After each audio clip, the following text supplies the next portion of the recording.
What up, Fight World? It's your boy Ego, and I'm back with some more boxing. Great announcement today.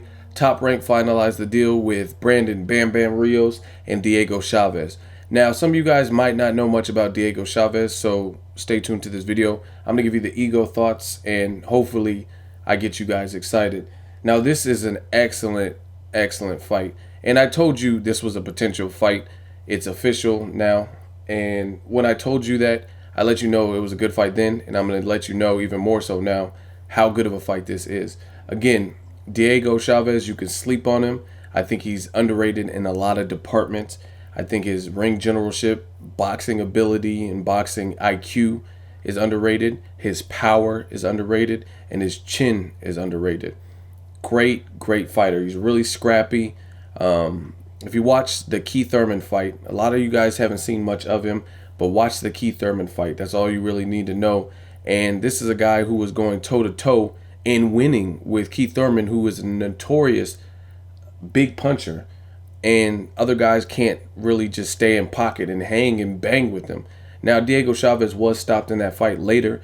But, however, there's a big however, he made Keith Thurman work for that. And that's what gave me even deeper respect for Keith Thurman and his evolution and where he's at now versus when I first started seeing him. And it's a testament to Diego Cháves as well. Diego Cháves looked good in that fight. And again, he made Keith Thurman, he forced him to adapt. And brawling wasn't cutting it with Diego Cháves. So he had to box more and create openings through boxing. Brandon Rios, no introduction really needed. You know what he comes to do. He's not the boxer that just moves with agility and light on his feet and all that. But he has heart. He's savage and almost primitive in his style of fight. Just like an old school throwback Rocky, I'm going to fuck you up and take several punches, but I'm also going to take whatever you got in order for me to land what I got to give you. And Brandon Rios, I like Brandon Rios a lot. In this matchup, I'm not doing a prediction this early or whatnot. It's going to be interesting because Brandon Rios, what he excels at, he's kind of flat-footed, but he excels at his ability to cut off the ring. He could take some punishment. He can take a punch, and his power looks good. It looks like his power moved up. Even in the Pacquiao fight, which I think he was completely outclassed and dominated in that fight. Look at Pacquiao's face at the end of that fight. There were some abrasions in his face. Pacquiao's face looked more tattered than it should have, given the fact that he's a lot slower than Pacquiao, and he didn't really even land much on Pacquiao. Pacquiao just did what he needed to do, boxed him, kept him constantly having to reset, and I was surprised at how Pacquiao's face looked at the end of the fight.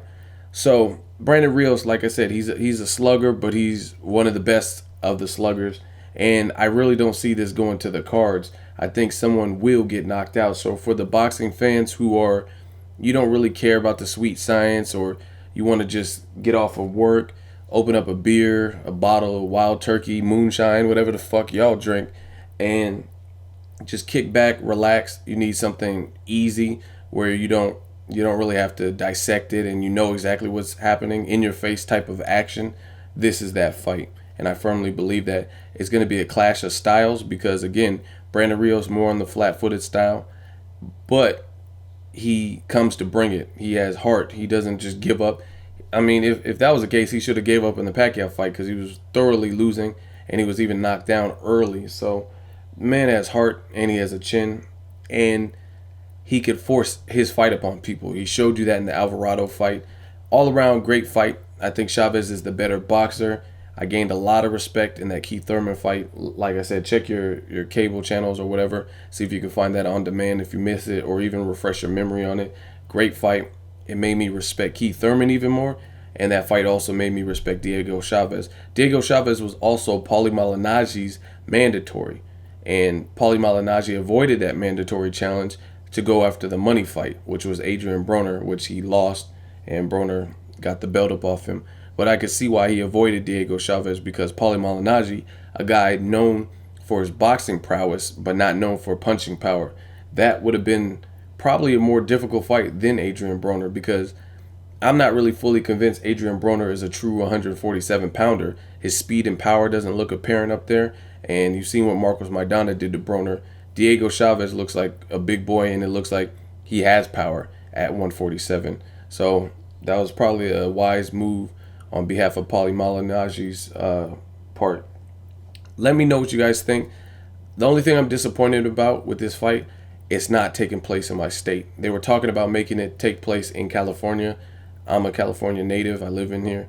So I was hoping that so I can get you guys some footage and whatnot. I still might, but it's in Vegas at the Cosmopolitan. So I might try to fly out there. This is that type of fight. So let me know what you guys think of this being announced. I don't know anything else about the undercards, anything like that. But we'll be seeing Brandon Rios return. He's serving out a suspension for the Pacquiao fight. He tested positive for something, some kind of diuretic or some shit. And this is going to be his first fight back. So you got to give the man credit for taking on a tough task and a fighter that others would probably avoid. Because if you think about it, Diego Cháves, I gave you all of the insight of him as a fighter. Very, very high risk but low reward. These Argentines can crack, and they carry that power and that grit and that toughness. So very high risk in my opinion, and little reward. And I say little reward is because I don't know how much money he's making, but it's not a well-known name where it's going to, like, a loss to him, then that's going to hurt Brandon Rios' career. But we'll see how it plays out. Let me know what you guys think of this fight being finalized. As always, hate, comment, or subscribe. Till next video's Ego signing off.